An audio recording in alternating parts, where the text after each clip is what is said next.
President Obama arriving in Burma today for talks with leaders of Southeastern Asian nations on topics that range from territorial disputes to Ebola. Well, the Burma trip follows a visit to China, where he met with China's president to hammer out a new trade agreement, along with a controversial deal on climate change. But it comes with increasing anti-Western rhetoric in China.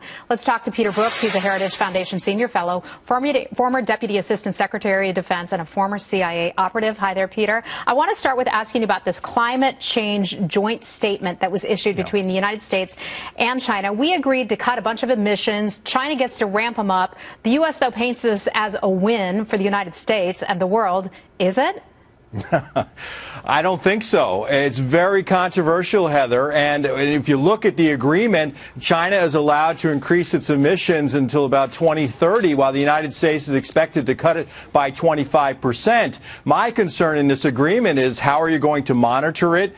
Is there any enforcement? Will the Chinese abide by the agreement? How will it affect the American economy? I'm sure this is one of the things that the Congress is going to take up because of their tremendous concerns about it. And of course, after a bad election and a lot of foreign policy failures for Team Obama, this looks like a foreign policy success. So it provides good optics for the White House. Well, it could, but I'm wondering if maybe we got steamrolled a bit. We've got a whole lot of issues that we face with China.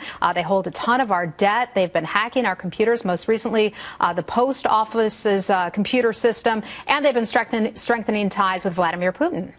Right. You know, this is a very important bilateral relationship, but the White House's view on foreign policy, broken down very simply, is that if we're nice to them, they'll be nice to us. So by allowing the Chinese to move forward with this controversial agreement, it looks like we're cooperating with them instead of confronting them. And the problem is there's a whole lot of reasons for us to confront China because of their increasingly aggressive assertion of their perceived national interests in Asia. I mean, Heather, basically, China wants to replace the United States as the predominant power in Asia, and they're willing to, they're really on a track to do so. And if they see the United States in decline, as I believe they do under President Obama, they're going to take advantage of it wherever they can. So, Peter, did we get anything out of this?